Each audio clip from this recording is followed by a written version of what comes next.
Hey guys, it's MJ again, and let's go over the Seven of Wands, since we just did the Six of Wands here. And you know, this is one of those cards where it reminds me of being a teenager. You know, when you really feel really strongly about something and you're holding your position and you're just ready to pick a fight with anybody who wants to challenge it. Usually that means a parent, you know, like deciding where you stand and making that line in the sand. And you're like, I am not going to cross this line, and I'm not going to let anybody else, you know, tell me to cross this line or what to do. And you start looking for fights and you kind of develop a bit of a chip on your shoulder. That's what I think of initially when I see this card.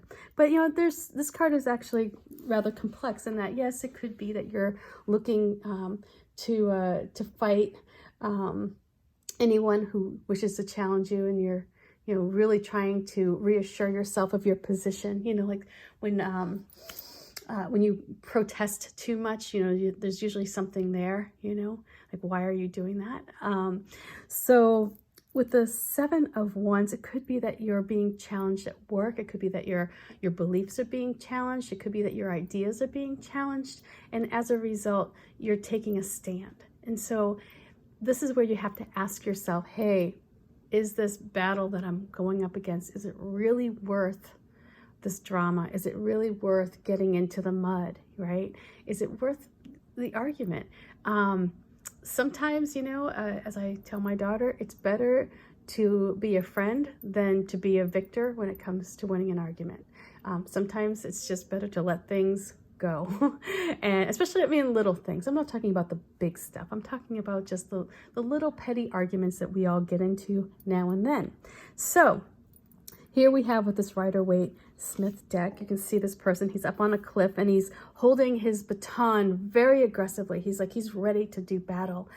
His position is one of being very secure in his footing. You can tell how it is just his posture, his hands on, both hands are on the wand. He is not about to give in.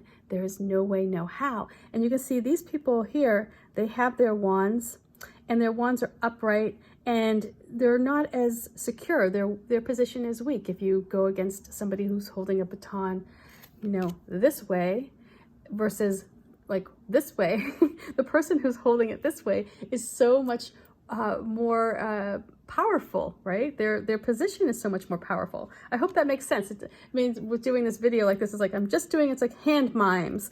So, but you can see here again with the green color, that's a growth and symbolizing an experience that's going to perhaps enable you to mature a bit, to grow up a bit. We have the bright blue sky. The possibilities are endless here. So if you do hold your position, if you do win this battle, you know, it just sets you up for future success. But it's that knowing, it's that understanding when to fight the battle and when not to fight the battle. And again, here we have this crow, and this crow made it up to the top of this cliff. And this crow may have fought its way, you know, it may have won each one of these little mini battles to firm up this position. But this is where it stands right now. And when he stands in this position, he has a clear view of what's ahead. You know, once you hold your beliefs up, and once you understand who you are and what you stand for, right? That's when you can get a clearer picture for what you want your future to look like. And so having other people challenge that sort of muddies the water a bit. If you have somebody who comes up to you and says, well, I don't really like your position on this, and here, X, Y, and Z, this is why. If you're not 100% firm in where you stand, they may be able to sway you. So this could be somebody coming in and who's trying to kind of rattle you off your game a bit. Somebody who wants to take you down a peg, maybe, you know, somebody who doesn't necessarily like your position being here and wants to see you taken down a notch. So, you know, there's that, I just read about this recently in New Zealand. It's the tallest poppy.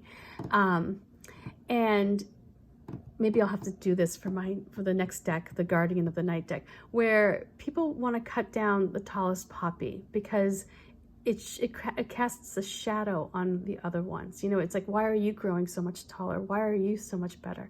So sometimes when we feel under attack, right, it could be because we don't believe that we deserve it ourselves, right?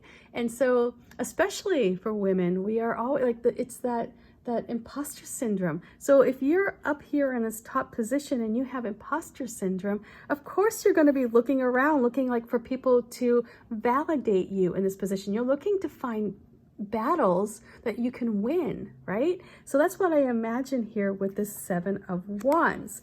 Same thing with the wise dog, and this dog's a lot more playful. This dog is so sweet, and you know, he's just, you can see him like kind of like holding the wand in both paws like that, and we have the wands coming up the hill, but it's more so his face, his posture is not so much aggression as it is as, hey, come on, bring it on. I'm pretty secure where I stand here. You know, you want to challenge me? I am ready for it. You know, I'm ready to defend myself at any given time. He's not necessarily out there looking to pick a fight, you know, and I don't think if you look at all of these cards, none of them are really out there being the aggressor, right? You're feeling the aggression from other people, and how we create that in our minds, right?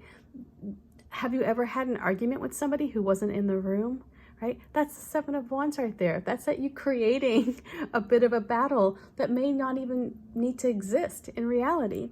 So very similarly here, we have the green for growth. I have this golden grass color here. The grass is this beautiful golden color to just symbolize that you're in a place of victory already, that you're already standing where you need to be, that you're firm in your convictions, and that you're in this golden light, you know, where you're honest with yourself. And if other people want to challenge that, you're at the ready. You can do that. You have that pure heart. We have the lilies here in the corner. You have that pure heart and spirit to stand up to other people, and do so in a way that is, you know, honest with not only them, but yourself.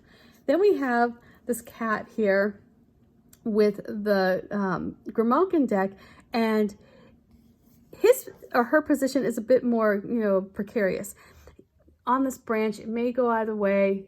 It's about balance, right? This cat is keeping their balance, and they're defending themselves. They're not allowing themselves to fall into the trap of fighting. You can see all paws are on the wood, on the tree. They're not batting. They're not you know, going to lose their position. They're not going to allow somebody else to knock them off. However, you can see they're very much aware of what's going on down here. They know, they can see, and they're letting that awareness come through. They're showing to the other creatures down here, perhaps with these wands, you know, that are challenging this cat. They can see that this is not going unnoticed, you know, that if there is any snide comments, any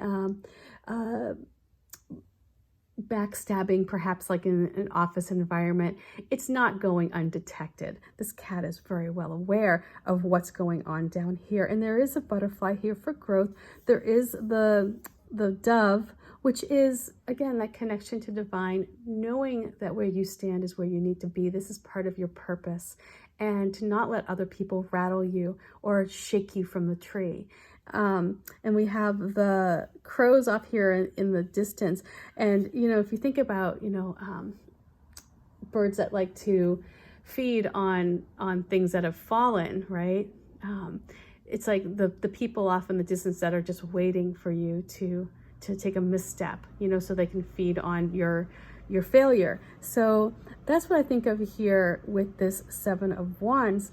And really, it's about holding your position. You can see there are little sprouts coming off of this tree. This is, again, about growth, about new starts, about feeling secure, feeling protected where you stand, knowing that you are in the right place. So that is the 7 of Wands. I hope that makes sense. Again, you know, a lot of this, when I see this card, and when I ask people, I said, hey, you know, have you been kind of like feeling a bit challenged lately? You know, have you been feeling as though people are poking at you, you know, like where you're You're not necessarily feeling supported or respected, right? And usually what will come out of this is, yeah, you know, I have been feeling a bit defensive lately. And so again, like with the Seven of Wands, you have to ask yourself, hey, is this feeling of defensiveness one that I'm creating in my mind? Is my creative mind, like, you know, having a field day, creating scenarios and false arguments? Or is there something really there for you to pay attention to be aware of, you know, to be on the lookout and use your intuition, use that connection that you have to divine to make sure that, you know, when you are constructing these arguments, yeah, they may be creative in your head, but you also want to be aware of, you know, if you are being challenged. So, but know where you do stand. If you see this card come up in a reading, that you are in a position of strength here, right? You're the one, you may be feeling as though you're defending yourself, but really you're the one with all the power here. So you're the one who's holding your position on top. So much love, peace, and I'll see you soon. Bye.